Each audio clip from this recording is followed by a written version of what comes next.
So I wanted to put up this worksheet and kind of just get you to explore the options and get comfortable with knowing how to start a problem and how to tackle it. So when you're told to solve an equation or solve a system and they don't specifically tell you what method to use, you got to be a little strategic. So let's look at number 4. Looking at what's given to you in that order that it's given to you in the format, what strategy would be best to tackle this problem? Their options are solve it by graphing, solve it by substitution, solve it by elimination, and or just analyzing it and looking at it and seeing if you can predict what they're going to look like, either intersecting, overlapping, or parallel. So would you use elimination? You should have been thinking no, because you don't see your terms in standard form. You don't see your x's and y's lined up vertically. Our y's are, but my x's are not. So I can do elimination. So you should have been thinking substitution. Ideally, you see a variable all alone. So you would start by taking this and plugging it in there. All right? So let's look at number 5. What strategy would you use to solve that one? And again, your terms are not lined up in standard form, so that's not going to be elimination. And I see a variable by itself, so again, this would have been another substitution problem. That nickname would go in here. And you would definitely use parentheses because that negative's got to get distributed.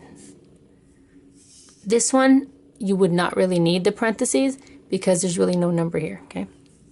Let's look at number 6. Given a pencil, told to start, what would be the first thing you do? How would you tackle this one?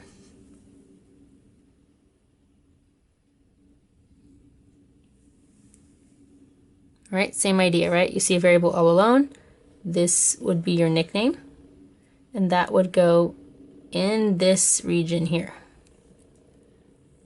All right, and I actually want to write that one down and show you what it looks like. Yes, it has a fraction, but I'm noticing the denominator is 3, which is technically division of 3, and you're going to eventually multiply by 3. So that should work out nicely. So really quick, that would have looked like this. 2x minus 3. Then you'd put all this y stuff equals 9. And then you would hold on with this 2x. This here would have been 6 over 3, which is negative 2x, and then negative 3 times negative 3 is 9. These would cancel, and you'd get a true statement. So that would actually be infinitely many solutions. All right, so another few. Again, doesn't tell you what method to use. So for number 1, what method would you think would be the best way to start solving this problem?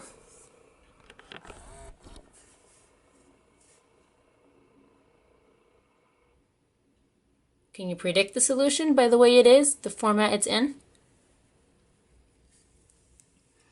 All right, you should have been thinking maybe graphing it. They are in slope-intercept form, right? It's y equals mx plus b here.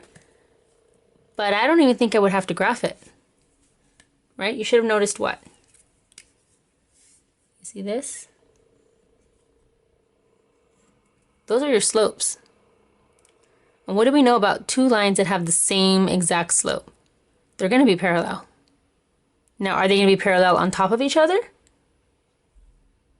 Or are they going to be two separate lines but parallel to each other? Right, so you notice the intercepts are different. So that means they're going to look like this. Parallel. Okay? Two different lines, but they're parallel. They're not overlapping. Second one. What strategy would you start? What strategy would you begin with? What would be the method you use to solve this? You should have been thinking substitution. There's one variable all alone, and that would go in there. And you would distribute the 2. All right, so let's look at this one. remember your strategies are, would you graph them to find the intersection or solution? Can you predict if they're going to be parallel by looking at their slopes? And do you see an isolated variable, potentially a nickname for substitution, plugging it back in? Or potentially elimination, if you notice your x and y terms vertically lined up.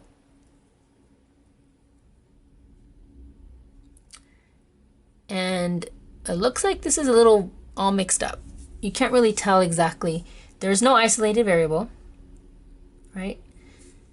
They're not in standard form because their y's are not lined up here. And the x is not alone, this x is not alone, this y is not all alone, and neither is this one. So we are not set up for elimination, we're not set up for substitution, and we're definitely not set up for graphing. It's not in slope-intercept form, which would be y equals mx plus b. So we are going to have to work with this. And sometimes that is the case. It's not set up perfectly for one specific strategy, so you're going to have to work with it. And what I suggest is elimination. I could create a nickname. If I would keep this x, I'd have to send this 2y out of the way. I'd have to divide by 3, which would give me a fraction. If I try to keep this x all alone to make x have a nickname, I would have to subtract 5 and then divide by 3 on everything, and that would also give me a fraction. And we know that fractions just make it more complicated, so not more complicated, but just more calculations to do. And most students don't like fractions, so we're going to go ahead and just rewrite this into standard form like that. Remember, standard form means we want all of our x's plus all of our y's to equal a number. So here's the goal. To get this 2y over here and this 5 over here. I'll start by getting rid of the 5. And then I'll be left with 3x plus nothing equals 2y minus 5. And now this y is supposed to be over here. So I'm going to subtract it. Now that's gone. And I'm left with negative 5 on this side. And these two terms on the left. Now that's in standard form. And I'll just rewrite my two equations.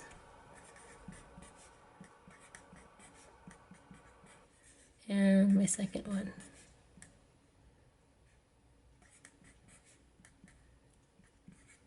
Okay, so now that would be my new, the same equations except rearranged in the right order. Now clearly I can start doing elimination. And can you predict what's going to happen with that elimination?